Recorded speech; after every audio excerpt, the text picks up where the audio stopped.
கர்த்தருடைய பரிசுத்த நாமத்தினாலே உங்கள் யாவரையும் நான் வாழ்த்துகிறேன். நம்முடைய தொடர் செய்தியாக இந்த மார்ச் மற்றும் ஏப்ரல் மாதத்திற்காக நாம் தெரிந்து கொண்ட கருப்பொருள் அநாதி சிநேகத்தினால் உன்னை சிநேகித்தேன்.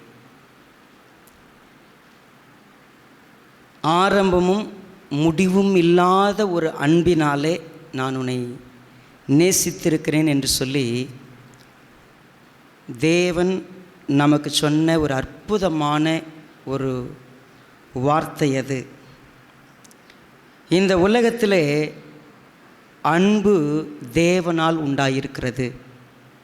நம்மை படைத்தவர் அன்பு என்கிற உன்னதமான இந்த குணாதிசயத்தினுடைய பூரணமாயிருக்கிறார். மனிதர்களுக்கு அன்பு என்பது அவரால் கொடுக்கப்பட்டது.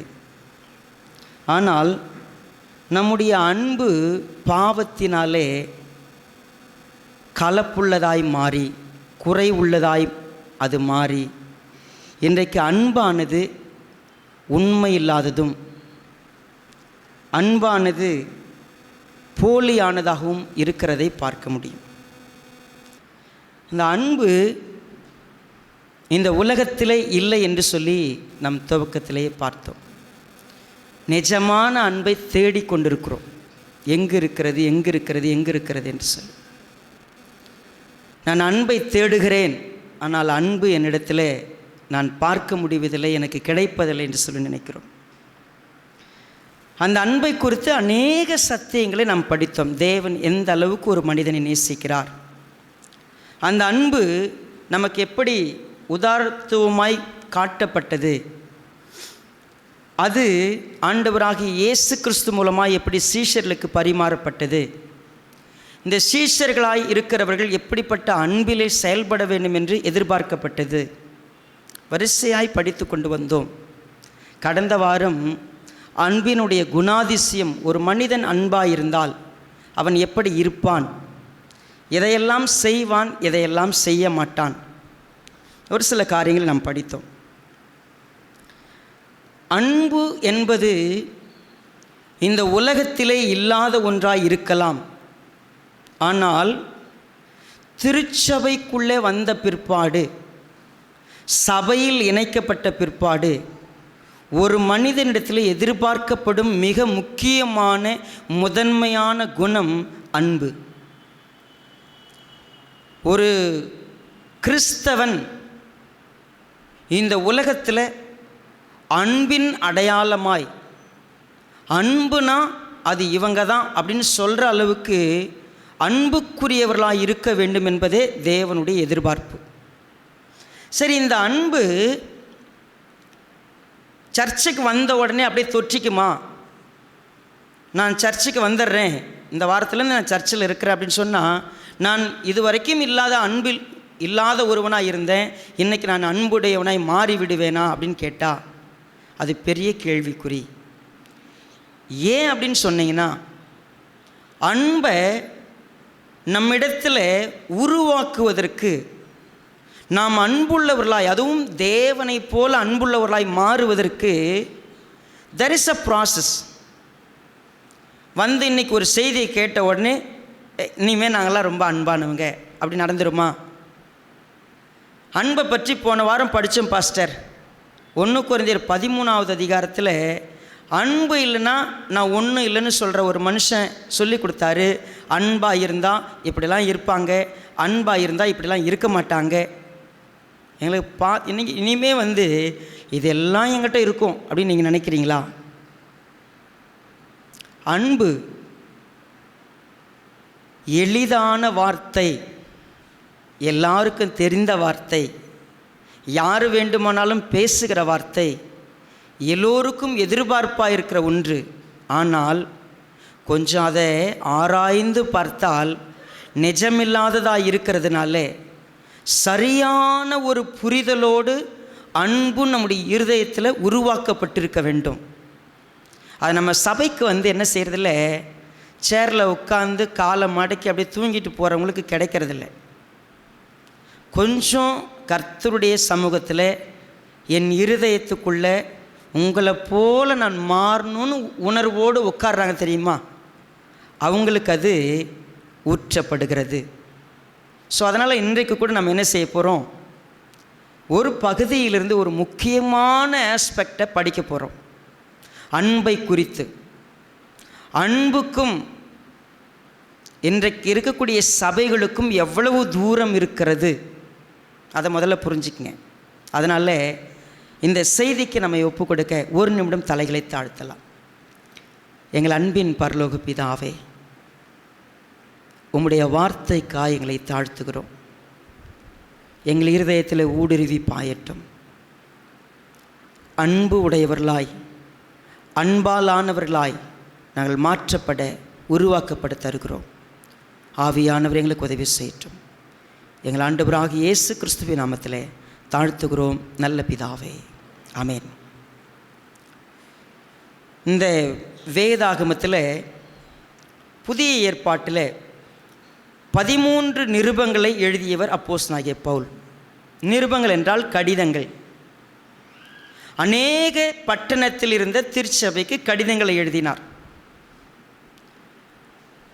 ஒவ்வொரு கடிதத்துக்கும் ஒரு நோக்கம் இருந்தது, ஒரு மைய கருத்து இருந்தது. இந்த மைய கருத்து அதன் அடிப்படையில் அநேக வார்த்தைகள் சொல்லப்படும். நாம் கூட ஒருத்தருக்கு லெட்டர் எழுதுகிறோம்னா ஒரு பர்பஸ் இருக்கும், ஆனால் அது கூட ஒரு சில விஷயங்களை ஆட் பண்ணி தான் எழுதியிருப்போம். ஆனால் ஒரு நிருபம்,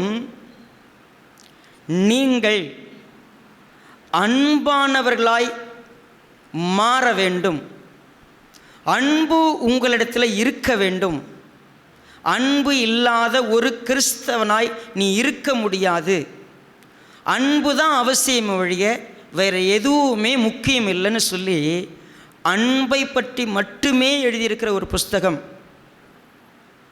என்ன பாஸ்டர், அப்படி ஒரு புஸ்தகம் இருக்குதா?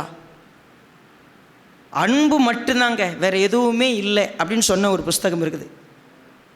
எங்களுக்கு தெரிஞ்சு 1 கொரிந்தியர் 13வது அதிகாரம் தான் அன்பை பற்றி சொல்லியிருக்கு. வேறு எங்கேயாவது சொல்லியிருக்குதா பாஸ்டர்? நீங்கள் ஆச்சரியப்படுவீங்க. அது கலாத்தியருக்கு எழுதின நிருபம்.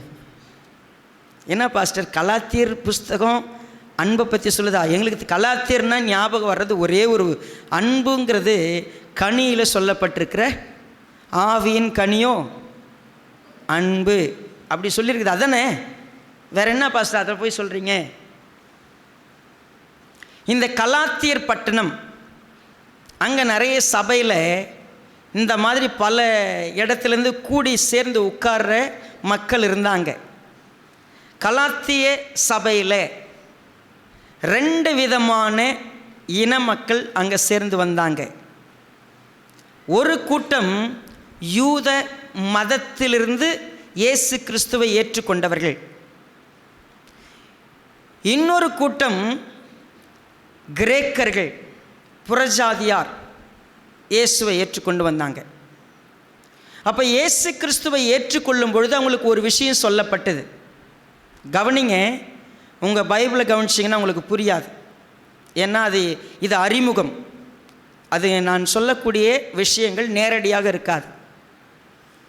ஒரு சபைக்கு வரக்கூடியவர்கள் யார்? சர்ச்சில் கூடி வரவங்க யாருன்னு கேட்டிங்கன்னா, இயேசு கிறிஸ்துவை சொந்த இரட்சகராக ஏற்றுக்கொண்டவர்கள். இந்த இயேசு கிறிஸ்து என்ன செய்தார்? ஏன் நான் அவரை என்னுடைய இரட்சகராக ஏற்றுக்கொள்ள வேண்டும்? இதை கலாத்தியருக்கு எழுதின நிருபத்தில் 1வது அதிகாரம் 4வது வசனத்தில் இந்த வார்த்தை இப்படியாக இருக்கிறது. கலாத்தியருக்கு எழுதின நிருபம் 1வது அதிகாரம் 4வது வசனம். அவர் நம்மை இப்பொழுது இருக்கிற பொல்லாத பிரபஞ்சத்தினின்று விடுவிக்கும்படி நம்முடைய பிதாவாகிய தேவனுடைய சித்தத்தின்படியே. கவனிங்க, இயேசு கிறிஸ்து யார்? எனக்கு என்னுடைய பாவங்களிலிருந்து என்னை விடுவிக்கும்படி, நான் செய்த எல்லா அக்கிரமத்தினுடைய தண்டனையிலிருந்து என்னை மீட்கும்படி என்னை விடுதலையாக்கி இந்த உலகத்தினுடைய பொல்லாத பிரபஞ்சத்திலிருந்து என்னை மீட்கும்படி சிலுவையிலே எனக்காக உயிர் கொடுத்தார். என்னை பாவத்திலிருந்து விடுவிக்க, தண்டனையிலிருந்து மீட்க, உலகத்திலிருந்து விடுபட்டு ஒரு உன்னதமான ஒரு மனிதனாய் வாழுவதற்கு இயேசுவானவர் சிலுவையிலே எனக்காக மரித்தார். இயேசு கிறிஸ்து தேவனுடைய குமாரன் இந்த பூமியில் எனக்காக மனுஷனாக வந்தார். நான் செஞ்ச எல்லா அக்கிரமத்துக்கும் எனக்கு தண்டனைன்னு ஒன்று இருந்துச்சு. அந்த தண்டனை எனக்கு வரக்கூடாதுங்கிறதுக்காக அவர் தண்டனையை ஏற்றுக்கிட்டு என்னை விடுதலையாக்குனார். இது எல்லாருக்கும் தெரியும் பாஸ்டர், இந்த மக்களுக்கும் தெரியும். இந்த பொல்லாத பிரபஞ்சத்திலிருந்து அப்படின்னா என்ன? அன்பு இல்லாத உலகம் இது. இந்த உலகத்தில் உண்மை கிடையாது. இந்த உலகத்தில் எங்கே பார்த்தாலும் ஏமாத்துறாங்க, எங்கே பார்த்தாலும் அக்கிரமம், எங்கே பார்த்தாலும் மனுஷங்களை பார்த்தாலே எனக்கு பிடிக்கல. மனுஷங்க கூட வாழ்கிறதுக்கே முடியலைங்க. என்னை சுற்றி இருக்கிறவங்கள நல்லவங்களா? இந்த ஒரு உணர்வு எல்லாருக்கும் வருது இல்லை? அப்போது ஒரு விஷயம் எனக்கு சொல்லப்படுது, எல்லாம் சரியில்லை, முதல்ல நீ ஒத்துக்க, நீ சரியில்லைன்னு. நானும் அந்த மாதிரி ஒரு ஆள் தான் அப்படின்னு சொல்லும் பொழுது, நான் அதிலிருந்து விடுபட வைப்பதற்கு எனக்கு ஒரு இரட்சகர் தேவைப்பட்டார். அவர் தான் இயேசு கிறிஸ்து. அந்த இயேசு கிறிஸ்து வந்தார், என் மேலே அன்பு வச்சார். என் மேலே அன்பு வச்சதுனால நான் பாவியாக இருந்தாலும் எனக்காக மரித்தார், என்னை தண்டனையிலேருந்து விடுவிச்சார். ஓகே, இப்போது நான் இந்த இயேசு கிறிஸ்து மூலமாய் தேவனுடைய பிள்ளையாகிற ஒரு மிகப்பெரிய பாக்கியம் எனக்கு கிடச்சிச்சு. நான் யார் தெரியுங்களா? இப்போது முன்ன நான் தேவனுடைய பிள்ளை கிடையாது, பரிசுத்தவான் கிடையாது, நீதிமான் கிடையாது, நான் நல்லவன் கிடையாது. ஆனால் இப்போது நான் அவருடைய பிள்ளையாக்கப்பட்டுட்டேன். நான் அவருடைய உறவுக்குள்ளே வந்துட்டேன். இப்போ சர்ச்சுக்குள்ளே இருக்கிறவங்களாம் யார்? தேவனுடைய பிள்ளைகள். முன்ன ஒரு காலத்தில் எங்களுக்கும் அதுக்கு சம்மந்தம் இல்லை. இப்போ நான் சபைக்கு வந்த உடனே எனக்கு ஒரு உணர்வு வருகிறது, நான் விடுதலையாக்கப்பட்டவன், நான் மீட்கப்பட்டவன், நான் இப்பொழுது கர்த்தருடைய பிள்ளை. எல்லாருக்கும் சொல்லப்பட்டது, நீங்கள் கர்த்தருடைய பிள்ளை தான், நீங்கள் தேவனுடைய பிள்ளை தான் சொல்லப்பட்டது. ஆனால் என்ன நடந்துச்சு அப்படின்னு பாருங்க. சபைக்கு வந்த உடனே நான் இயேசுனுடைய அன்பை பார்க்குறேன், அவர் எனக்காக சிலுவையில் மரிச்சார்னு பார்க்குறேன், என்னை நேசிக்கிறாரு, என் பாவம் மன்னிக்கப்பட்டுச்சு, நான் கர்த்தருடைய பிள்ளை, சந்தோஷமாக நான் கர்த்தரை தொழுது கொள்ள போகிறேன், கர்த்தரோடு பயணிக்க போகிறேன்னு சொன்ன உடனே இங்கே 2 கூட்ட மக்கள் வந்து உட்கார்ந்துருந்தாங்கல்ல, அதில் ஒரு கூட்டம் என்ன சொல்லுது, இலே நீங்கள்லாம் சர்ச்சு உள்ள உட்காந்துருக்குறீங்க, உங்களுக்கு ஒன்று தெரியுமா? நீங்கள் இயேசுவை நம்பி உள்ளே வந்துட்டீங்க. ஆனால் ஒரிஜினலாக ஒன்று சொல்கிறேன், கேட்டுக்குங்க. என்ன தெரியுமா?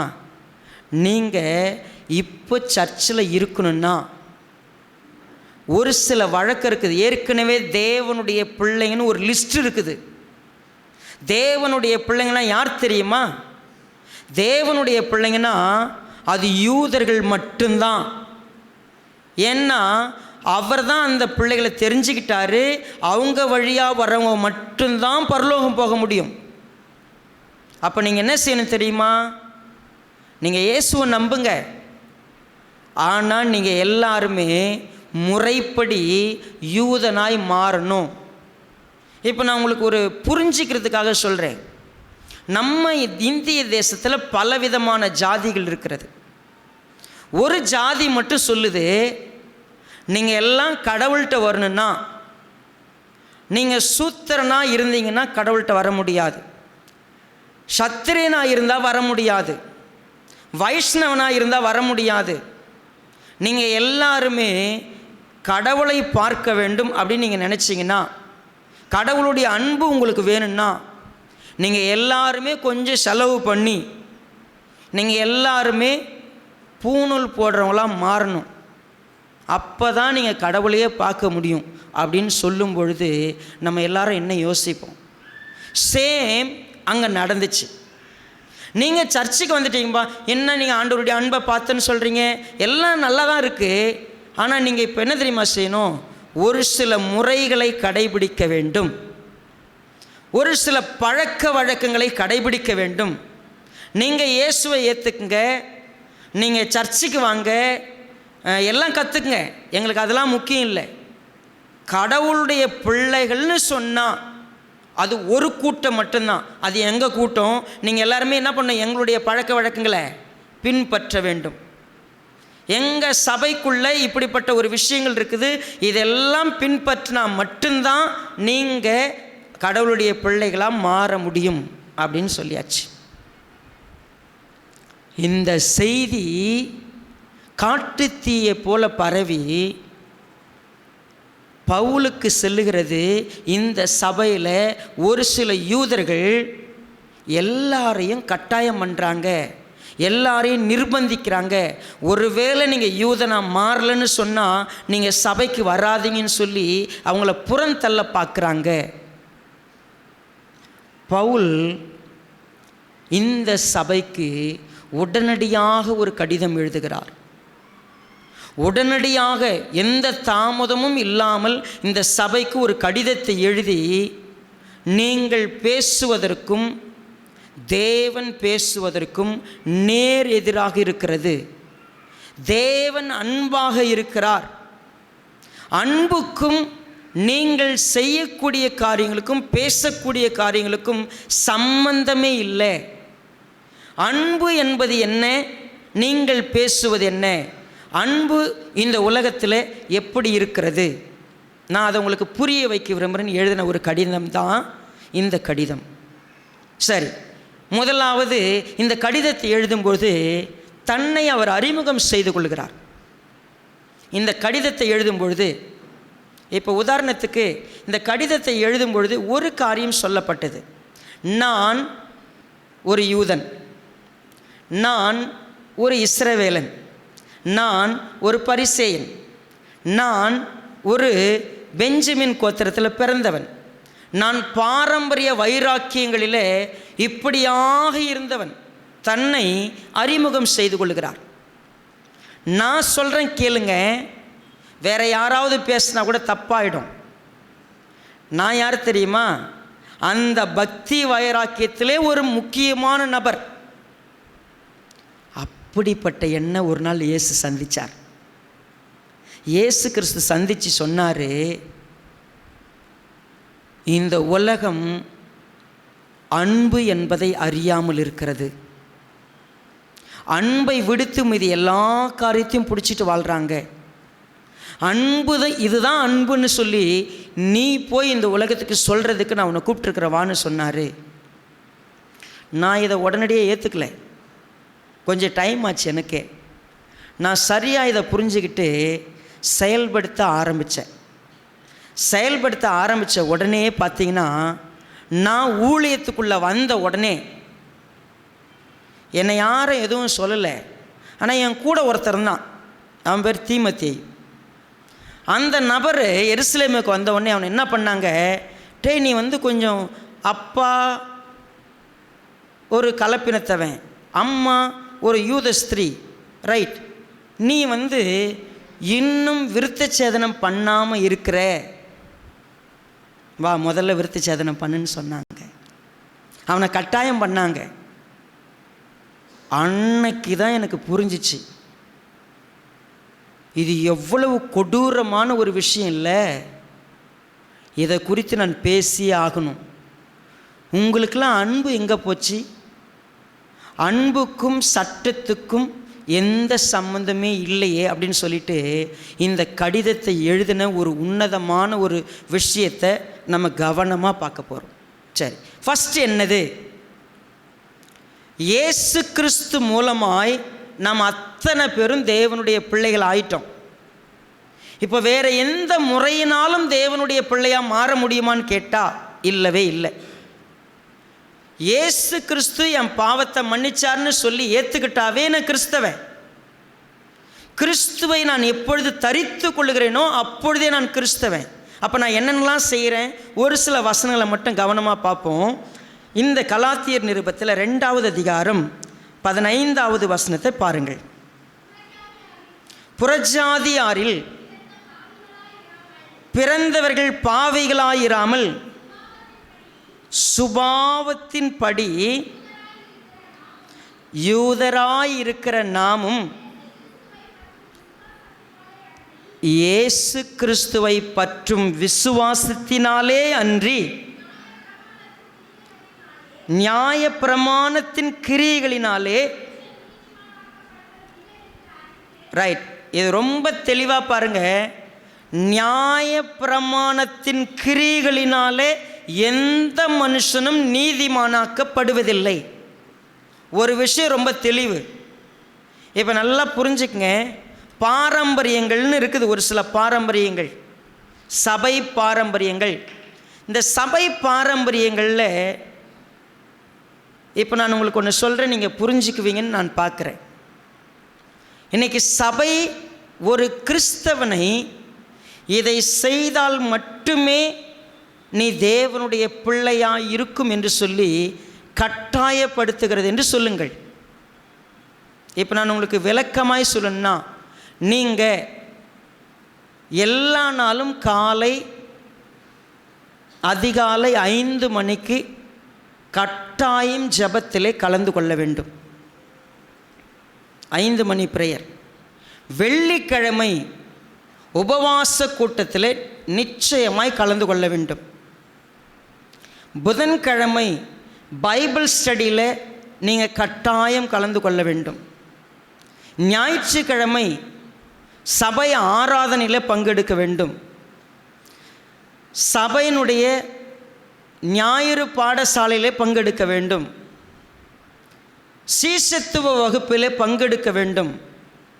இது பங்கெடுத்தால் மட்டும்தான் நீங்கள் தேவனுடைய பிள்ளை. ஒரு நாள் மிஸ் பண்ணிட்டீங்கன்னா நீங்கள் தேவனுடைய பிள்ளை கிடையாது அப்படின்னு ஒரு சட்டம் போட்டிருந்தா நம்ம இங்கே எத்தனை தேவனுடைய பிள்ளைங்க இருப்போம்? ஒரு நாள் கூட மிஸ் பண்ணக்கூடாது, ஒரு வேளை கூட மிஸ் பண்ணக்கூடாது. சரி, இன்னொரு வார்த்தையில் சொல்லலாம். நீங்கள் உபவாச பிரேயரை மிஸ் பண்ணிங்கன்னா சாபம் உங்கள் வீட்டில் வரும். நீங்கள் தசம பாகம் கொடுக்கலன்னா உன் தலை மேலேயே சாபம் உட்காந்துருக்கும். நீங்கள் பாஸ்டரை மதிக்காத போயிட்டீங்க, உங்கள் வீட்டு வாசப்படியிலே பாவம் நாய மாதிரியே படுத்திருக்கும். ரைட்டா?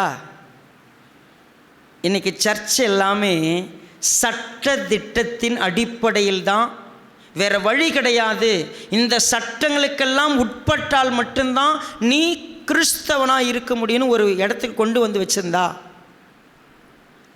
சட்டம் போடுவது ஒரு கூட்டம், மறைமுக சட்டத்தினால மக்களை வழிநடத்துவது இன்னொரு கூட்டம். அதுக்கு தான் பவுல் சொன்னார், இங்கே சட்ட திட்டம்னு எதுவுமே இல்லை.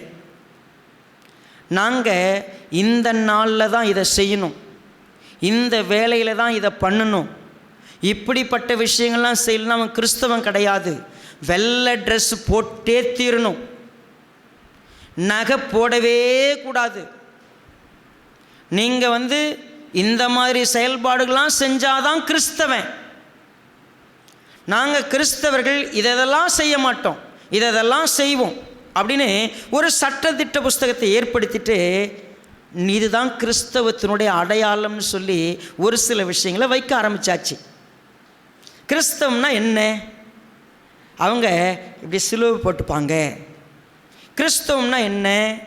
அவங்களுக்குன்னு ஒரு தனி அடையாளம் இருக்குது, அவங்களுக்குன்னு ஒரு முறை இருக்கிறது, அவங்களுக்குன்னு ஒரு சில விஷயங்கள் இருக்குது. இதெல்லாம் வழக்கமாய் செய்ய வேண்டும்னு இன்றைக்கி ஒரு விஷயம் வந்துருச்சு. ஆதியில் நீ மீட்கப்படணும்னு சொன்னால் ஒரே ஒரு வார்த்தை தான், இயேசுவானவர் என்னை நேசிக்கிறார். என்னை நேசிச்சதுக்கு என்ன பண்ணார் அவர்? நான் பாவின்னு தெரிஞ்ச உயிர் கொடுத்தாரு, என் பாவத்திலேருந்து என்னை மீட்டார், என்னை சுத்தமாக்கிட்டார், தேவனுடைய பிள்ளையாக மாற்றினார். தேவனுடைய பிள்ளையாக மாற்றினாருன்னு சொன்னால் ஒத்துக்க முடியுமான்னு கேட்டால் ஒத்துக்க முடியாதுன்னு சொல்கிறவங்களுக்கு இங்கே ஒரு ரகசியத்தை எழுதினார். என்ன எழுதினார் பாருங்கள். 3வது அதிகாரத்தில் இப்படி இருக்கிறது. 6வது வசனம். அப்படியே ஆபிரகாம் தேவனை விசுவாசித்தான், அது அவனுக்கு நீதியாக எண்ணப்பட்டது. ஆபிரகாம்னு ஒருத்தனை தானே யூத மதத்தினுடைய ஸ்டார்டிங்கா பார்க்குறீங்க. ஆபிரகாம் தேவனை விசுவாசித்தான், அது அவனுக்கு நீதியாக எண்ணப்பட்டது. ஆகையால் விசுவாச மார்க்கத்தார்கள் எவர்களோ, யாரெல்லாம் விசுவாசம் வைக்கிறீங்களோ, இயேசுவானவர் தேவனுடைய குமாரன், இயேசுவானவர் எனக்காக மனிதனாக பிறந்தார், நான் பாவியான மனுஷன், என் பாவத்திலேருந்து என்னை விடுவிப்பதற்கு அவர் இந்த உலகத்தில் வந்து எனக்காக சிலுவையில் மரிச்சார். அப்புறம் அவர் அப்படியே செத்து போகலை, அவர் மறுபடியும் உயிரோடு எழுந்துச்சார்.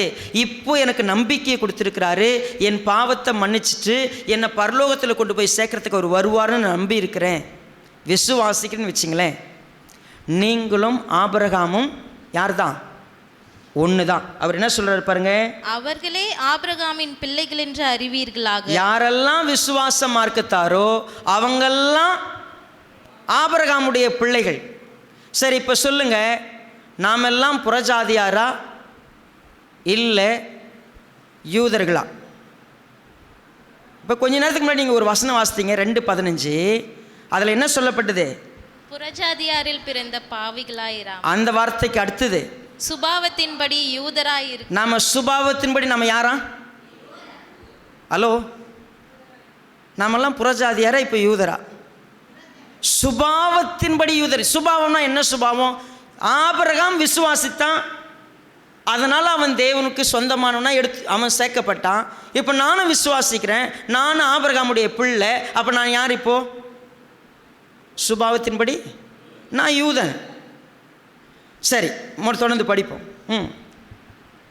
மேலும் மேலும் தேவன் விசுவாசத்தினாலே புறஜாதிகளை நீதிமான்கள் ஆக்குகிறார் என்று வேதம் முன்னாக கண்டு, உனக்குள் சகல ஜாதிகளும் ஆசீர்வதிக்கப்படும் என்று ஆபிரகாமுக்கு சுவிசேஷமாய் முன்னறிவித்தது. அந்தபடி விசுவாச மார்க்கத்தார் விசுவாசமுள்ள ஆபிரகாமுடனே ஆசீர்வதிக்கப்படுகிறார். யாரெல்லாம் இயேசுவை விசுவாசிக்கிறாங்களோ அவங்க எல்லாம் ஆபிரகாமுக்கு உண்டான அதே ஆசீர்வாதத்தை அவங்களுக்கும் சுதந்திரமாக கொடுத்துட்டார். சரி, நாங்கள் இனிமேல் யூதன்னு பார்க்க தேவையில்லை, புறஜாதியான்னு பார்க்க தேவையில்லை. விசுவாசம் வந்தாவே போதும். நாங்கள் எல்லாரும் யார்? யூதர்கள் தான். இனிமேல் யூதர்கள்னு சொல்லப்படும் பொழுது ஆபிரகாமுக்கிட்ட வந்து எந்த சட்டத்தையும் கையில் கொடுக்கல. நல்லா புரிஞ்சுக்கணும். ஆபிரகாமுக்கு பிற்பாடு 430 வருஷம் கழித்து தான் என்ன கொடுக்கப்பட்டது? நியாயப்பிரமாணம் கொடுக்கப்பட்டது. அதுக்கு முன்னாடி நியாயப்பிரமாணமே கிடையாது. நியாயப்பிரமாணம் ஏன் கொடுக்கப்பட்டுச்சு? நீங்கள் காலையில் இப்படி தான் குளிக்கணும், இந்த ட்ரெஸ் தான் போடணும், நீங்கள் இந்த விதமான பலி செலுத்தணும், நீங்கள் ஒருத்தனை தொட்டுட்டா எப்படி குளிக்கணும், நீங்கள் எப்படி தீட்டுன்னு பார்க்கணும், எப்படி சுத்தமாக இருக்கணும். ஒரு மனுஷன் இந்த உலகத்தில் கடவுளுக்கு பிரியமாக சுத்தமானவனாக இருக்கணும்னு சொன்னால் என்னென்ன சடங்காச்சாரத்தை எல்லாம் செய்யணும், எதெல்லாம் ஆச்சாரமாக பார்க்கணும், எதெல்லாம் அசுத்தன்னு பார்க்கணும். நியாயப்பிரமாணம் அதான் சொல்லிச்சு. நல்ல கவனிங்க. நான் சுத்தமாக இருக்கிறேன்னு சொல்கிறதுக்கு நான் ஒருத்தனை தொட்டா தீட்டுன்னு சொல்லிட்டேன். நான் சுத்தவான்னு காமிக்கிறதுக்கு என்னை சுற்றி இருக்கிற எல்லாரிடத்திலும் நான் கடவுளோட நெருக்கமாக இருக்கிறேங்கிறதுக்காக நான் எந்த மனுஷனையும் அன்பினால் நடத்தக்கூடியவனா மாறல. என்ன தெரியுமா பண்ணேன்? தப்புனா கண்ணுக்கு கண், பல்லுக்கு பல். எல்லா சட்டமும் என்னை இன்னொரு மனிதனோடு இணைத்து வைக்கவில்லை. சட்ட திட்டங்கள் எல்லாம் மனிதனோடு என்னை சேர்ப்பதாக இல்லை, அன்புக்குரியதாக இல்லை. சட்டமாயிருந்தால் நான் என்ன தெரியுமா செய்வேன்? சப்புன்னு ஓங்கி அற விட்டுக்கிட்டே இருப்பேன். இல்லை எனக்கு பிடிக்கலன்னா மூஞ்சி எந்த நேரமும் அப்படியே கங்காரு மாதிரியே இருக்கும் அடுத்தவங்களை பார்த்தா. ஒருத்தவங்க பாவின்னு சொன்னாவே அவங்களுக்கு நான் விரோதமாக தான் என் மூஞ்சி இருக்கும். எப்பொழுதும் உராங்கொட்டான் போலவே இருப்பேன் நான். ஏன்னா நான் சட்டத்துக்குரியவன், தப்பு நடந்துடக்கூடாது, நான் நீதியை நிலைநாட்டுகிறவன், சட்டத்தை நிலைநாட்டுகிறவன். நான் என்னுடைய வாழ்க்கையில் அன்புக்கும் இதுக்கும் மிகப்பெரிய வித்தியாசம். நியாயப்பிரமாணம் என்ன சொல்லுது? இப்படி தான் சுத்தமாக இருக்கணும், இப்படி தான் நீதியாக இருக்கணும், தப்பு நடந்துருச்சுன்னா நான் உடனடியாக தண்டனை கொடுத்துருவேன். அதாங்க கடவுளுடைய பிள்ளைகளே கடவுளை தேடின விதம் அப்படின்னு பார்த்தீங்கன்னா என்ன செஞ்சிட்டாங்க அப்படின்னு பார்த்தீங்கன்னா, சட்ட திட்டத்தின்படி தான் எல்லாம் இருக்கணும் அப்படி தான் செஞ்சுக்கிட்டு இருந்தாங்க. அங்கே என்ன இல்லாத போயிடுச்சுன்னா அன்புன்னு ஒன்று இல்லாத போயிடுச்சு. எல்லாரும் ஒன்றா இருப்பாங்க யூத மக்கள், ஆனால் விரைப்பாகவே இருப்பாங்க, கஞ்சி போட்ட மாரி இருப்பாங்க, அப்படியே சிரிக்க மாட்டாங்க. என்ன அவங்களாம் எப்படி இருப்பாங்களா? அவங்க ரொம்ப சுத்தமானவங்க. நீங்கள் பார்த்துருக்குறீங்களா? நல்லா நீங்கள் கற்பனை பண்ணி பாருங்கள். இந்த மந்திரம் ஓதுறாங்கல்ல, நீங்கள் என்னைக்காவது ஒரு ஐயர் சிரித்து பார்த்துருக்குறீங்களா மந்திரம் ஓதும்போது? யாராவது மந்திரம் ஓதும்போது எண்ணெய் ஊற்றுறதோ ஏதோ தூபம் போடுறதோ செய்யும்போது அவங்க முகத்தில் சிரிச்சுக்கிட்டே செய்கிறத பார்த்துருக்குறீங்களா? ஏன்னா பரிசுத்தத்தில் என்ன கிடையாது, நம்ம சிரிக்கக்கூடாது, பயம் பக்தி. நாங்கள் அப்படியே கடவுள்கிட்ட எப்படி இருக்கிறோம்? கான்ஷியஸாக இருக்கிறோம். நாங்கள் ரொம்ப சுத்தமானவங்க, நாங்கள் கடவுள்கிட்ட நெருங்கி போய்கிட்டு இருக்கிறோம். அன்னைக்கு இருந்த நியாயப்பிரமாணம் மனிதனை ஒருவனை விட்டு பிரித்தது. அன்புக்கு அங்கே இடமே கிடையாது. எல்லாம் சட்டத்தை செஞ்சு தன்னுடைய நீதியை நிலைநாட்ட பார்த்தாங்க. நாங்கள்லாம் சரியானவன் நிரூபிக்கிறதுக்கு ஒழுங்காக இருக்கணும், சரியாக இருக்கணும், எல்லாம் பர்ஃபெக்டாக இருக்கணும். அப்படியே முகம் பார்த்தீங்கன்னா அப்படியே விரைப்பாகவே இருக்கும் எல்லா நேரத்துலையும். ஆனால் இயேசுவானவர் வந்து தான் சொன்னார், இல்லை என்ன பண்ணுறீங்க நீங்கள்? உங்களுக்கு சட்டம் எதுக்கு தெரியுமா கொடுக்கப்பட்டது? நீங்கள் எல்லாரும் பாவம்னு ஒன்று இருக்கிறத புரிஞ்சிக்கிறதுக்கும் பாவத்திலேருந்து வெளியாகிறதுக்கு தான் கொடுக்கப்பட்டுச்சு. ஆனால் நீங்கள் ரொம்ப ரொம்ப சீரியஸாக மாறிட்டீங்க. எது தெரியுமா போயிடுச்சு உங்கள் உள்ளத்துலேருந்து? அன்புன்னு ஒன்று போயிடுச்சு. அன்பே இல்லை. அன்புங்கிற வார்த்தையே உங்கள் வாழ்க்கையில் இல்லை. அதனால தான் இந்த நிருபத்தில் அப்படிப்பட்டவங்களுக்கு ஒரு விஷயத்தை புரிய வைக்க விரும்பினார். என்ன விரும்பினார் பாருங்கள். இந்த கலாத்தியர் புஸ்தகத்தில் 3வது அதிகாரம் 1 வசனத்திலேருந்து படிக்கலாம். புத்தி இல்லாத கலாத்தியரே, புத்தி இல்லாத கலாத்தியர், அவங்களுக்கு பேர் என்னது? அட அறிவு கட்டவங்களே, அப்படிதான் அர்த்தம். சரி, அவங்களுக்கு சொல்றாரு 2வது வசனம், ஒன்றை மாத்திரம் உங்களிடத்தில் அறிய விரும்புகிறேன், நியாயப்பிரமாணத்தின் கிரியைகளினாலேயோ விசுவாச கேள்வியினாலேயோ எதினாலே ஆவியை பெற்றீர்கள்? இப்ப நீங்க எல்லாரும் ஆவின்னு ஒன்றை பெற்றுக்கிட்டீங்க. சரி, எப்போங்க ஆவியை பெற்றோம்? சந்தேகமா இருக்குதா? இதில் கொஞ்சம் 4வது அதிகாரத்துக்கு வாங்க. 5வது வசனத்திலிருந்து. காலம் நிறைவேறின போது ஸ்திரீயினிடத்திற்கு பிறந்தவரும், இப்போ மரியாளிடத்தில் பிறந்தவரும், நியாயப்பிரமாணத்திற்கு கீழானவருமாகிய தம்முடைய குமாரனை தேவன் அனுப்பினார்.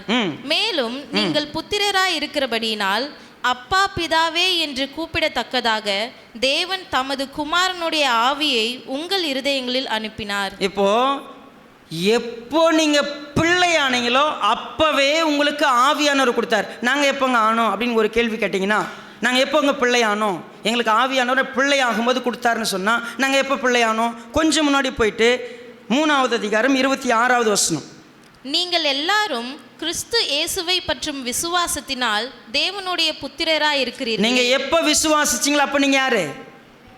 நீங்க தேவனுடைய பிள்ளைங்க. ரைட். அடுத்தது, ஏனெனில் உங்களில் கிறிஸ்துவுக்குள்ளாக ஞானஸ்நானம் பெற்றவர்கள் எத்தனை பேரோ அத்தனை பேரும் கிறிஸ்துவை தரித்து கொண்டீர்கள். நீங்க எப்போ ஞானஸ்நானம் ஒன்று எடுத்தீங்களோ, ஞானஸ்நானம் எதுக்கு எடுக்கிறோம்?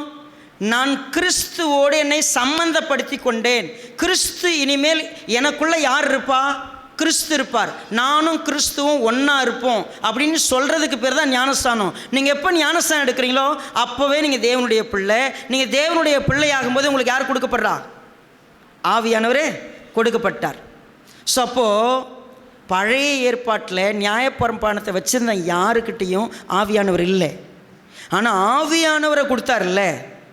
எதுக்கு ஆவியானவரை கொடுத்தாரு? அவங்களுக்கு நியாயப்பிரமாணத்தை கொடுத்தாரு, நமக்கு ஆவியானவரை கொடுத்தார். அவங்க கையில் நியாயப்பிரமாணம், நமக்கு நம்ம இருதயத்தில் ஆவியானவர் வந்துட்டார். இப்போது யூதனுக்கும் நமக்கும் ஒரு பெரிய வித்தியாசம் என்ன? அவங்க சட்ட திட்டத்தை அப்படியே கடைபிடிச்சிட்டு இருந்தாங்க. நமக்கு சட்ட திட்டத்தை எதுவுமே இல்லை, நமக்கு ஒருத்தரை கொடுத்தாரு, அது ஆவியானவர். சரி, ஆவியானவர் நம்ம வாங்கிட்டோம். ஆவியானவர் வந்த பிற்பாடு என்ன காரியத்துக்காக ஆவியானவரை கொடுத்தார்? ஆவியானவர் வந்த உடனே நாங்கள் லப லப லப லப லபன்னு கத்துவோம். நாங்கள் பெரிய அற்புத அடையாளங்களை செஞ்சுக்கிட்டு இருப்போம். பர்பஸ் அதுவா? இல்லை, ஒரு பர்பஸ். அது என்ன? குறிப்பாக சொல்லப்போனால் நீங்கள் தேவனுடைய பிள்ளைன்னு சொன்னால், நீங்கள் எப்போ தேவனுடைய பிள்ளை ஆயிட்டீங்களோ அப்போது நீங்கள் ஒரு காரியத்தை உங்கள்கிட்டேருந்து எடுத்து போடணும். அது என்னது? நீங்கள் எப்போ தேவனுடைய பிள்ளையாக மாறுறீங்களோ அப்போ முதல் விஷயம் செய்ய வேண்டியது இதுதான். 5வது அதிகாரத்தில் அவர் என்ன சொல்கிறாரு?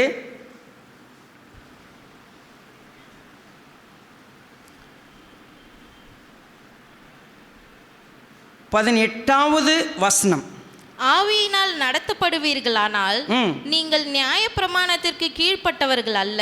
நீங்கள் ஆவியினால் நடத்தப்பட்டீங்கன்னா எந்த நியாயப்பிரமாணத்தினாலையும் நடத்தப்பட வேண்டிய அவசியம் இல்லை. சரி, ஆவியானவர் உங்களை நடத்தினார்னா என்ன ஃபஸ்ட்டு நடக்கும்? முதல் காரியம் பாருங்கள், மாம்சத்தின் கிரியைகள் எல்லாம் எடுத்து போடுவீங்க.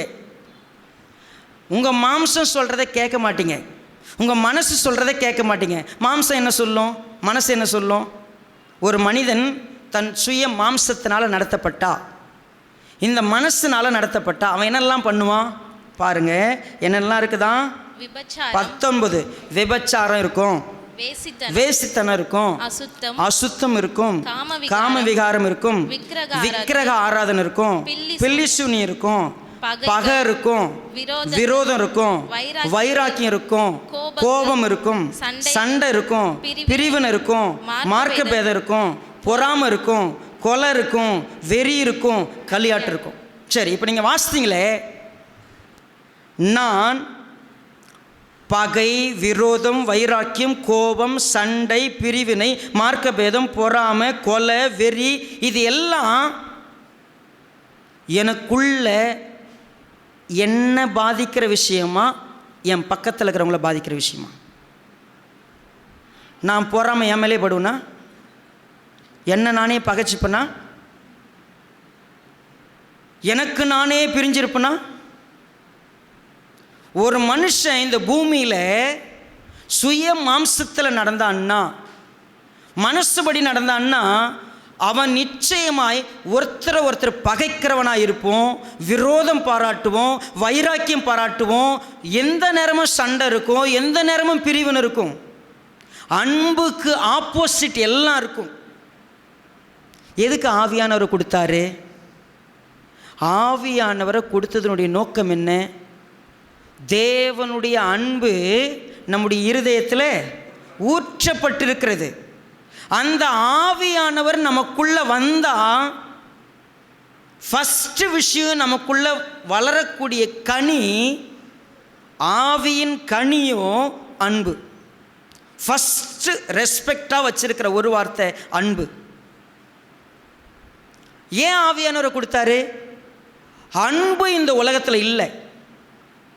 வைராக்கியம் இருக்குது, பகை இருக்குது, கோபம் இருக்குது, சண்டை இருக்குது, எந்த நேரமும் முகத்தை திருப்பிக்கிறோம், யாரையும் மன்னிக்கிறதில்ல, விட்டு கொடுக்கறதில்ல, சகிக்கிறதில்ல, ஏற்றுக்கிறதில்ல, எதுவுமே நடக்கிறதில்ல, எந்த நேரமும் பகை. நம்முடைய வீட்டில் இருக்கிறவங்கள மன்னிக்க முடியறதில்லை, நம்ம ஒருத்தருக்கு ஒருத்தர் விட்டு கொடுக்கறதில்லை.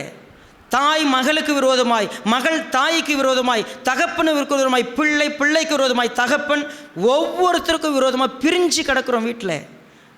ஒரு மாமனார் மாமியாருக்கு ஒரு மருமகள் எந்த அளவுக்கு உறவாக இருக்கிறாங்க இல்லை. ரொம்ப ரேர். சரி, வெளி உலகத்தில் தாங்க அது. ஏன் சர்ச்சுக்கு வந்தோம்?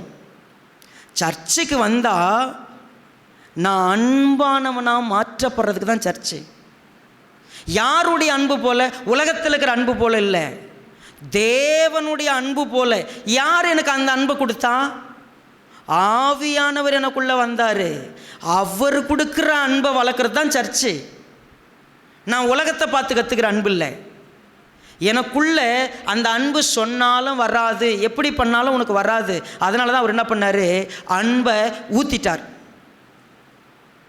இப்போ நம்ம உதாரணத்துக்கு பாருங்களேன், ஒல்லியாக இருக்கிறவங்களாம் பார்த்து என்ன சொல்கிறோம்? நல்லா சாப்பிடுங்கன்னு சொல்கிறோம். எவ்வளோ சாப்பிட்டாலும் என்ன பண்ண மாட்டேங்குது? உடம்பு ஏற மாட்டேங்குது. அப்போது அந்த ஒல்லியாக இருக்கிறவங்க பரிதாபமாக ஒரு விஷயம் சொல்கிறாங்க. திடீர்னு என் வயிற்றுக்கு ஒரு ஜிப்பு வச்சுருங்கோ, என்ன பண்ணலாம்? எல்லாத்தையும் ஊற்றிட்டு மூடிப்போம். அப்போ என்ன செய்யும்? நான் குண்டாயிருவேன். ஏன்னா என்ன பண்ண முடியல. உங்களுக்கு தெரியுமா, அன்பை கொஞ்சம் கொஞ்சமாக ஊட்டினா உனக்கு வராதுன்னு அவர் என்ன பண்ணாராம்? ஒரே நாள் மொத்தமாக என்ன பண்ணிட்டாரு? ஊற்றிட்டார். அப்படி தானே வசனம் சொல்லிடுது. ரோமர் 5:8 என்ன சொல்லுது? தேவனுடைய ஆவியினாலே தேவனுடைய அன்பு என்னுடைய இருதயத்தில் ஊற்றப்பட்டிருக்கிறது, நிரப்பப்பட்டிருக்கிறேன். என்ன பாஸ்டர், எப்போ ஊற்றினார்னு தெரிஞ்சாலாவது நாங்கள் என்ன பண்ணியிருப்போம்? ஆமாம் தானே? தேவ அன்பு ஊற்றப்பட்டவங்கள நம்ம இந்த தேவ அன்பு இல்லை, சரியா? தேவ அன்பு ஊற்றப்பட்டிருக்குது என் இருதயத்தில். நடந்துச்சா? கொஞ்சம் நம்ம இப்போ கலாத்தியர் புஸ்தகத்தை ஆராய்ச்சி பார்க்க போகிறோம். பாருங்கள், 4வது வசனம் 5வது அதிகாரத்தில், நியாயப்பிரமாணத்தினால் நீதிமான்களாக விரும்புகிற நீங்கள் யாவரும் கிறிஸ்துவை விட்டு பிரிந்து கிருபை நின்று விழுந்தீர்கள். பாருங்க, நான் தேவனுடைய பிள்ளையாகிறதும் பரலோகத்துக்கு போகிறதும் நான் சட்ட திட்டத்தை கடைபிடிச்சா மட்டும்தான் யாராவது நம்பினீங்கன்னா, நான் இப்போ உங்களுக்கு சொல்கிறேன், ரெகுலராக பைபிள் படிச்சிங்கன்னா, ரெகுலராக ஜெபம் பண்ணிங்கன்னா, நீங்கள் ரெகுலராக சர்ச்சுக்கு வந்தீங்கன்னா, உபவாச ப்ரேயர் மீட்டிங் அட்டன் பண்ணிங்கன்னா, இப்படி பண்ணால் மட்டும்தான் பரலோகம் போக முடியும், நீங்கள் மிஸ் பண்ணால் பரலோகம் வர முடியாதுன்னு ஒரு சட்டம் இருக்குதுன்னு வச்சுக்கங்களேன். அப்படி நான் ஏற்றுனா அது சரியான்னு கேட்டால் இல்லை. அப்போ நாங்கள் ஒரு நாள் விட்டு ஒரு நாள் வர்றது தப்பு இல்லை பாஸ்டர், எங்கள் இஷ்டத்துக்கு வரலாம் போகலாம் இல்லை, சட்டம் தான் கிடையாது இல்லை. அப்புறம் ஏன் பாஸ்டர் இன்றைக்கி சர்ச்சில் வராதவங்களை பற்றி நீங்கள் ஏன் குறை சொல்லினுக்கிறீங்க?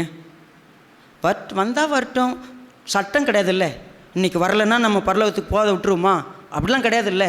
அதனால் நாங்கள் மாதத்துக்கு ஒரு முறை வரோம், பைபிளை எப்போயாவது படிச்சுக்கலாம், எப்போயாவது ஜெபம் பண்ணலாம். ஒருவேளை நீங்கள் அப்படி நினைப்பீங்கன்னா, சட்டத்துக்கும் அன்புக்கும் என்ன வித்தியாசம்? பழைய ஏற்பாடு சட்டம், சபை அன்பு. அதை தான் அவர் விளக்க சொல்கிறார். என்ன சொல்கிறார் பாருங்கள், குறிப்பாக அந்த வாசிக்கும்போது 5வது வசனம், நாங்களோ நீதி கிடைக்கும் என்று ஆவியை கொண்டு விசுவாசத்தினால் நம்பிக்கையோட காத்திருக்கிறோம். கிறிஸ்து இயேசுவினிடத்தில் விருத்த சேதனமும் விருத்த சேதனம் இல்லாமையும் ஒன்றுக்கும் உதவாது. இப்போ பைபிள் வச்சிருக்கிற எல்லாரும் இந்த வார்த்தையை நல்லா கவனிங்க. அன்பினால் கிரியை செய்கிற விசுவாசமே உதவும். உங்க பைபிளில் கொஞ்சம் அன்லைன் கூட பண்ணி வச்சுங்க இதை. அன்பினால் கிரியை செய்கிற விசுவாசமே உதவும். இப்போ இதில் என்னென்ன வார்த்தை இருக்குது? அன்பு, கிரியை, விசுவாசம். இப்போ சட்டம் கிடையாது நான் ரெகுலராக சர்ச்சுக்கு வரணுன்னு, சட்டம் கிடையாது நீ இதெல்லாம் கண்டிப்பாக செஞ்சுருக்கணுன்னு. ஆனால் என்ன தெரியுமா திருப்பி சொல்லுது? நீ அன்பு இருந்தால் ஒரு நாள் கூட என்ன பண்ண மாட்ட, மிஸ் பண்ண மாட்டேன். உனக்குள்ளே எது தெரியுமா இல்லை, உன்னை கட்டாயெல்லாம் பண்ணி இதை செஞ்சாதான் உனக்கு வாழ்க்கை, அப்படிலாம் இல்லை. நீ கட்டாயப்படுத்தப்படவில்லை. நீங்கள் நாளைக்கு வரையாப்பா, வரணுங்களா பாஸ்டர்? உன் இஷ்டம் வா அப்படின்னா, பாஸ்டரே வானான்னு சொல்லிட்டாருன்னு நிற்கிறதும் என் கையில் இருக்குது. நான் வரணும்னு நினைக்கிறதும் என் கையில் தான் இருக்குது, முடிவு என் கையில் தான். ஆனால் எனக்கு அன்பு இருந்தால் நான் அங்கே இருப்பேன். அன்பு வார்த்தையில் மட்டும் இருக்கக்கூடாது, எதுலையும் இருக்கணும், செயலில், கிரியையில் இருக்கணும். அந்த கிரியையும் அந்த அன்பும் எதனால் வந்திருக்குன்னா விசுவாசத்தினால வந்திருக்கணும், சட்டத்தினால வந்திருக்கக்கூடாது. அப்போது இந்த மூன்றையும் ஒன்றிணைத்து ஒரு விஷயத்தை சொல்கிறார். என்ன சொல்கிறாரு கவனித்து பார்த்தீங்கன்னா 7வது வசனத்தை பாருங்க.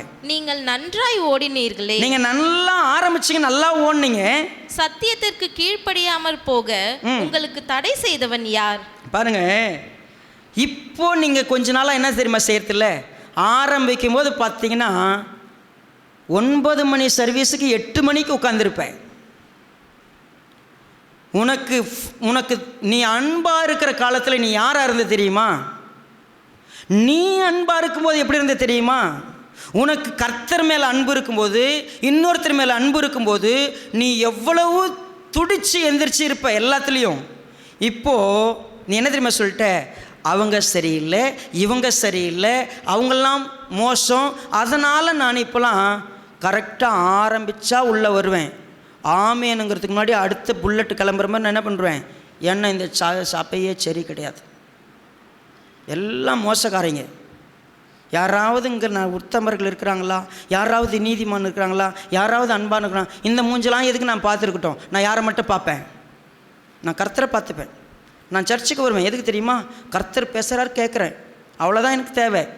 இதெல்லாம் மக்களாக இது சை, நான் எவ்வளோ பெரிய நீதிமான் இல்லை, நான் எவ்வளோ பெரிய உத்தமம் இல்லை, இந்த சர்ச்சு ரொம்ப மோசம், நான் மட்டும்தாங்க அன்பானவன். அதுவும் யார் மேலே, கர்த்தர் மேலே மட்டும்தான் நான் அன்பானவன். என்னை சுற்றி இருக்கிற பாவிங்கள்லாம் பாவியாகவே இருக்கட்டும் அப்படின்னு என்ன செஞ்சிடறேன், அவங்கள ஒரு பக்கம் விட்டுட்டு ஐயோ, எனக்கு இந்த சபையில் பார்த்தீங்கன்னா 2008, 10, 12 பார்த்தீங்கன்னா ஈவினிங் 5 மணிக்கு நம்ம வலுக்கட்டாயமாக துரத்தணும் மக்களை, இல்லை கிளம்பு போதும், கிளம்பு போய் வீட்டுக்கு போ அப்படின்னு. இப்போது பிடிச்சி என்ன பண்ண வேண்டியதாகுது, நில்லுடா உட்காரு கொஞ்ச நேரம் அப்படின்னு சொல்கிற அந்த லெவலுக்கு இருக்குது இப்போது. ஏன்னா வேறு வழி இல்லை, ஏன்னா அவங்க முடிவு பண்ணிட்டாங்க யாருக்கிட்டலாம் அன்பு இல்லை. இந்த பாஸ்ட் நல்லா பேசுவார், அவர்கிட்ட அன்பாகுது, ரைட்டா, நம்ம ஒரு முடிவுக்கு வந்துட்டோம்ல. வேதம் என்ன சொல்லுதுன்னு பார்க்கலாமா? கவனிச்சு பாருங்க, 13வது வசனம். சகோதரரே நீங்கள் சுயாதீனத்திற்கு அழைக்கப்பட்டீர்கள். என்னது அப்படின்னா, நீங்க உங்களுடைய விடுதலையாய் ஒரு வாழ்க்கை, நீங்க யாருக்கும் அடிமைப்பட்டவங்க இல்லை, யாரும் உங்களை கட்டாயம் பண்ண முடியாது, நீங்கள் விடுதலையாக்கப்பட்டவங்க. சரி, இந்த சுயாதீனத்தை ஆனா உங்களுக்கு கொடுத்த ஃப்ரீடத்தை நீங்கள் மாம்சத்திற்கு ஏதுவாக அனுசரியாமல் தப்பா பயன்படுத்தாதீங்க. என்ன சொல்றாரு, அன்பினாலே ஒருவருக்கொருவர் ஊழியம் செய்யுங்கள். இப்போ என்ன வேணும், இப்போ உங்களுக்கு அன்பு தாங்க முக்கியம். இங்கே மாம்சத்துக்கு முக்கியம் இல்லை, சட்டத்துக்கு இடம் இல்லை, இங்கே யாரும் யாருக்கும் அடிமையானவங்க இல்லை, யாரும் யாரையும் கட்டாயம் பண்ண முடியாது. ஆனால் நீங்கள் அன்பாருங்க. நான் சபையில் வந்திருக்கிற எல்லாருக்கும் சொல்லட்டுமா, இந்த சர்ச்சுக்கு வாங்க, உங்களை எல்லாரும் நேசிப்பாங்கன்னு சொல்கிறதுக்கு நான் கூப்பிடல. இந்த சர்ச்சுக்கு வாங்க, நீங்கள் இயேசுவால் நேசிக்கப்பட்டிருக்கிறீங்க, உங்கள் உள்ளத்தில் அன்பு ஊற்றப்பட்டிருக்குது, நீங்கள் அன்பாக இருக்கிறதுக்கு வாங்க. சர்ச்சுக்கு வந்தால் எல்லாம் அன்பாக இருப்பாங்களாங்க? இன்றைக்கி ஒரு சகோதரி புதுசாக வந்திருக்கிறாங்க, அவங்க யோசிப்பாங்க, இந்த சர்ச்சுக்கு வந்தால் எல்லாரும் என் மேலே அன்பாக இருக்க போகிறாங்கள. நான் இந்த சகோதரிக்கு சொல்லி கொடுக்குறது, நீங்கள் அன்பாக இருக்கிறதுக்கு வாங்க. நீங்கள் யோசிங்க, நல்ல இந்த உதாரணத்தை புரிஞ்சுக்குங்க. ஒரு சாப்பாடு வைக்கப்பட்டிருக்குது, இந்த சாப்பாடு மேஜையில் வைக்கப்பட்டு ஒரு 10 பேர் அங்கே நிற்க வைக்கப்பட்டு சொல்லப்பட்டது. இந்த சாப்பாடு நீங்கள் எவ்வளோ வேணால் சாப்பிட்லாம், ஆனால் இந்த சாப்பாடு உங்களுக்கு நிறைவாக வேணும்னா இந்த சாப்பாட்டை எடுத்து நீங்கள் கை மடக்கி சாப்பிடக்கூடாது, ஆனால் நீங்கள் சாப்பிட்டுக்கலாம். என்ன போய் அப்படியே லபக்கு நான் வாயை வச்சு சாப்பிட்லாமா? அப்படியும் சாப்பிடக்கூடாது, நீங்கள் சாப்பிட்ணும். ரொம்ப நேரம் போகிறான்னாங்க. கையை எடுத்து நீட்டினா இன்னொருத்தருக்கு ஊட்ட ஆரம்பித்தாங்க. நான் வந்து சாப்பாடை ஊட்டிக்கிட்டே இருக்கிறேன், எனக்கு ஒருத்தர் ஊட்டுறாங்க. எனக்கு ஒருத்தர் ஊட்டுறதுக்காக நான் சாப்பாட்டுக்கு இங்கே வரல, நான் ஊட்டுறேன். நிச்சயமாக அந்த உணர்வுடைய இன்னொருத்தர் என்ன பண்ணுவாங்க, எனக்கு நான் என் சர்ச்சுக்கு அன்பை கொடுக்கறதுக்கு வரேன். அன்பு எனக்கு நிச்சயம் ஒரு நாள் கிடைக்கும். அன்பை வாங்கிறதுக்கு வந்தேன்னா நான் சுயநலவாதியாகவே இருப்பேன். என்னை எல்லாரும் நேசிக்கணும், என்னை எல்லாரும் மையப்படுத்தணும், எனக்கு எல்லாரும் கிரீடம் சூட்டணும், நான் பாராட்டப்படணும், அந்த இடத்துக்கு போயிடுவேன். அன்பினாலே ஒருவருக்கு ஒருவர் நீங்கள் என்ன பண்ணுங்கள், ஊழியம் செய்யுங்க. ஏன்னா என்ன சத்தியம்னு அடுத்த வசனம் சொல்லுது, உன்னிடத்தில் நீ அன்பு கூறுவது போல, உன்னிடத்தில் நீ அன்பு கூறுவது போல பிறனிடத்திலும் அன்பு கூறுவாயாக என்கிற, பிறனிடத்திலும் அன்பு கூறுவாயாக என்கிற இந்த ஒரே வார்த்தையிலே, இந்த ஒரே வார்த்தை தான் பைபிளே. இப்போ இந்த கலாத்தியர் நிருபத்தினுடைய ஒரிஜினல் சப்ஜெக்ட் எது? அன்பு. நீ உன் மேலே அன்பாக இருக்கிறல்ல, இன்னொருத்த மேலே அன்பாக இருக்கிறதுக்கு வா. சட்டத்தெல்லாம் பேசாத, சட்டம்லாம் போட்டுலாம் வாழ முடியாது, சட்டம் தப்பு, அன்பு தான் வேணும். இந்த அன்பு உன் இருதயத்தில் ஊற்றப்பட்டிருக்குது, அன்புனால நீ வாழணும். பரிசுத்த ஆவியானவருக்கு கொடுக்கப்பட்ட நோக்கம் என்ன தெரியுமா? அன்பு தான். உன்னை அன்பில் நிரப்பி இருக்கிறார், நீ அன்பை கொடுக்கணும். எனக்கு யார் அன்பு தருவார்னா, ஆண்டவர் கொடுத்த அன்பு எங்கே போச்சு உங்கள்கிட்டருந்து? பரிசுத்த ஆவியானவர் அன்பினாலே நிரப்பி இருக்கிறார். உன் அன்பு தான் உங்கள்கிட்ட வரணும். நான் ஜெபம் பண்ணாலும், பைபிள் படித்தாலும், சபைக்கு வந்தாலும், எதை செஞ்சாலும் அன்பினால் நிரப்பப்பட்டவனாக நான் இருக்கணும். அன்பு எங்கிட்டேருந்து இன்னொருத்தருக்கு போகணும். நான் அன்பு, யாராவது என் மேலே அன்பாக இருப்பாங்களா? ஏன்டா உங்ககிட்ட தான் அன்பு இருக்கு, உனக்குள்ளே ஊற்றப்பட்டிருக்குது. நீ எப்போ இயேசுவை சொந்த ரட்சகராக ஏற்றுக்கிட்டியோ, இயேசு உன் பாவத்தை மன்னிச்சிட்டாருன்னு வந்துட்டியோ, எப்போ நீ கர்த்தருடைய பிள்ளையானையோ, எப்போ பரிசுத்த ஆவியானவர் வந்தாரோ, அப்போவே அன்பு உன் இருதயத்தில் ஊற்றப்பட்டுடுச்சு. இனிமேல் நீ அன்பாக இருக்கணும். அன்பாக இருந்துன்னா மாம்சத்தின் கிரியைகள் எல்லாம் உங்கள்கிட்ட போயிடும். உன்னால் பகைக்க முடியாது, உன்னால் விரோதம் பாராட்ட முடியாது, உன்னால் அசுத்தமாக இருக்க முடியாது, உன்னால் சண்டை போட முடியாது. நீ என்ன தெரியுமா செய்வ? போன வாரம் படித்தோம், அன்பு சகலத்தையும் தாங்கும், சகலத்தையும் சகிக்கும், சகலத்தையும் நம்பும், எல்லாம் செய்யும். நீ அன்பாக இருப்ப, அன்பாக வாழ்கிறதுக்கு அழைக்கப்பட்ட.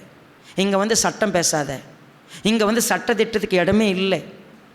இயேசு கிறிஸ்துவனுடைய பிள்ளையாக இருக்கிறதுனா, இயேசு கிறிஸ்துவனுடைய சீடனாக இருக்கிறதுனா, தேவனுடைய பிள்ளையாக இருக்கிறதுனா என்ன அர்த்தம் தெரியுமா? அன்பாக வாழ்கிறது. நம்ம குடும்பத்தில் அந்த அன்பு இருக்கா? இவ்வளோ வருஷம் ஆச்சு, கர்த்தரை நேசிக்கக்கூடியவங்க எங்கே இருக்கிறோம்? சக மனிதனை நேசிக்கக்கூடியவங்க எங்கே இருக்கிறோம்? அப்போ அப்படி நடக்கலைன்னா நம்ம சும்மா மதம்ன்ற போர்வையில் வந்து ஒரு ப்ரேயர் அப்படி பண்ணிவிட்டு, கர்த்தாவே என்ன ஆசீர்வதியும், என் குடும்பத்தை ஆசீர்வதியும்னு சொல்லிவிட்டு வழக்கம் போல் சாமி கும்பிட்றவங்கள போல் ஒரு சாமி கும்பிட்டு போகிறதுக்கு கிறிஸ்தவம் இல்லை. கிறிஸ்தவம் என்பது இன்றைக்கி நீங்கள் வெளியில் பார்க்குற சர்ச்சுங்களில் பார்க்குற தவறான சடங்காச்சாரங்கள் எதுவும் இங்கே இல்லை. நம்மை அன்பானவர்களாய் மாற்றுகிற இடம். அன்பு இல்லாத நான் வெறுப்பையும் கசப்பையும் வளர்த்துக்கிட்டு போயிட்டுருப்பேன், மன்னிக்க மாட்டேன், திரும்பி ஸ்தோத்திரம் பண்ண மாட்டேன், ஒருத்தரை பார்த்து ஒருத்தர் சந்தோஷமாக பேச மாட்டேன், இறங்கி போக மாட்டேன், வைராக்கியமாக இருப்பேன். உங்களுக்குள்ளே ஊற்றப்பட்ட பரிசுத்த ஆவியை துக்கப்படுத்திக்கிட்டு இருக்கிறீங்க. உங்களுக்கு அன்பு ஊற்றப்பட்டது, அந்த அன்பை ஏன் கொண்டு போய் சாக்கடையாக மாற்றி வச்சுருக்கிறீங்க? பரிசுத்த ஆவியானவர் கொடுத்த அன்பை ஏன் வீண் பண்ணுறீங்க? இங்கே தான் காட்டணும். அதை நான் உண்மையாகவே இன்றைக்கி காலையில் தூங்கும்போதே சொன்னேன், என் சபையில் இப்படி இருக்கிறாங்கன்னும் போது நான் என்ன செய்யலாம் ஆண்டவரே? நான் இன்னும் அன்பு காட்டுறதுக்கு, தயங்காமல் இருக்கிறதுக்கு கர்த்தர் என்கிட்ட பேசுகிறார். எனக்குள்ள ஒரு சின்ன நெருடல் வராமல் பரிபூர்ண அன்பு. ஸோ இன்றைக்கி சபைக்கு ஒரு 4 பேர் புதுசாக வந்திருக்கிறாங்கன்னா, யாரோ வந்துக்கிறாங்க, அது அவங்க வீட்டுக்கு வந்துக்கிறாங்க, ரைட், ஓகே, அப்படி இல்லை. அது என் வீட்டுக்குள்ளே வந்திருக்கிறாங்க. அவங்களுடைய கர்த்தருடைய அன்பு எப்படி தெரியுமா இருக்கும் அவங்களுக்கு? அவங்க கர்த்தருடைய பிள்ளையாக மாறணும். இந்த அன்பு இப்படித்தான். எங்கள் குடும்பத்துக்குள்ளே வந்திருக்கிறீங்க, இது பாருங்கள், கர்த்தர் இப்படி தான் உங்களை நேசிக்கிறார், நான் உங்களை நேசிக்கிறேன். இந்த அன்பினால் இந்த உலகத்தில் சந்தோஷமாக வாழலாம். வாங்க. எத்தனை ஆத்துமாக்களை சேர்க்க முடியும் தெரியுமா? சும்மா நாம் ஒருத்தருக்கு ஒருத்தர் பகை, விரோதம், கசப்பு, வைராக்கியத்தை வளர்த்துட்டு போகிறதில்ல. ஈவன் ஃபேமிலிஸில் பல மாதமாக பேசாத வருத்தத்தோடு நீங்கள் இருந்தீங்கன்னா, வைராக்கியத்தோடு இருந்தீங்கன்னா, விட்டு கொடுக்காமல் இருந்தீங்கன்னா, மன்னிக்காமல் இருந்தீங்கன்னா, இன்றைக்கி கர்த்தர் அழைக்கிறார். ஒரே வார்த்தை தான், அன்பு தான். நீ இன்னொருத்தரை நேசிப்பியா? வேறு எதுவுமே இல்லை. வேறு எதையாவது கொண்டு வந்தீங்கன்னா உங்கள்கிட்ட அன்பு கிடையாது. வேறு எதையாவது நீங்கள் மையப்படுத்தினீங்கன்னா அன்பினாலே அது கிடையாது. அன்பினாலே கிரியை செய்கிற விசுவாசம் அன்பு தான். உங்ககிட்ட விசுவாசம் வந்துச்சா அது அன்போடு கூட இணையணும். அன்பு வேணும். உங்களுக்கு நம்பிக்கை இருக்குதா? உங்களுக்கு விசுவாசம் இருக்குதா? ஒன்றும் இல்லைன்னு சொல்லி இப்போ பார்க்கலாம். விசுவாசம் வந்துருச்சு, நம்பிக்கை வந்துருச்சு, என்ன வேணும் இப்போது? அன்புங்கிற சபை எங்கே வருதுன்னு பார்க்கலாம். அது வேறு. அன்பு இங்கே இல்லைன்னா அன்பு பிரயோஜனமே இல்லை. அன்பை உருவாக்குறதுக்கு இன்னும் ஒரு வாரம் தான் இருக்குது. அன்பை பற்றி பார்க்குறதுக்கு இப்போ இந்த கடைசி வாரத்துக்கு முன்னாடி அன்பு எனக்கு வேணும்னு நீங்கள் நினச்சிங்கன்னா, நான் அன்புள்ளவனாக மாறணும்னு நினச்சிங்கன்னா கர்த்தர்கிட்ட ஒப்பு கொடுக்கலாம். கண்களை மூடி ஜெபம் பண்ணலாமா? பரிசுத்த பிதாவே, எங்களை நேசிக்கிறப்பா, இந்த அற்புதமான நேரத்துக்காய் ஸ்தோத்திரம். அன்பு இல்லாமல் எங்களுடைய செயல்பாடுகள் எல்லாம் ஒன்றும் இல்லை, அது குப்பை. நாங்கள் என்ன பேசினாலும், எவ்வளோ நியாயம் பேசினாலும், எவ்வளோ நீதி பேசினாலும், எவ்வளோ சரின்னு பேசினாலும், இதெல்லாம் செஞ்சால் தான் கர்த்தருடைய பிள்ளை, இப்படி இருந்தால் தான் கர்த்தருடைய பிள்ளை இல்லை. நான் அன்பாக இருப்பேன்.